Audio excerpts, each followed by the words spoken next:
How to add slow motion clips in DaVinci Resolve. First of all, open your project in DaVinci Resolve and make sure the clip you want to slow down is already added to the timeline. Tap on the clip to select it. Once selected, right click and choose the option that says Change Clip Speed. You'll see a speed percentage, usually set at 100%.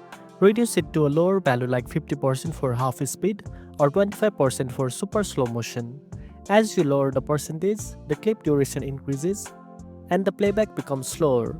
Click on Ripple Timeline option if you want the surrounding clips to move when the clips extend.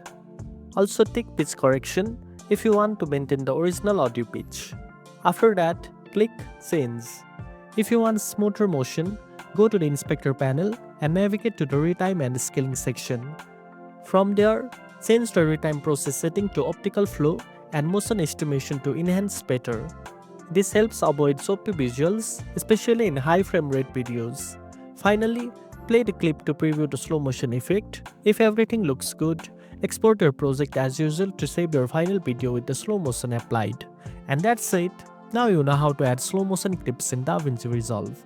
If you found this video helpful, don't forget to like, share and subscribe for more tech tips.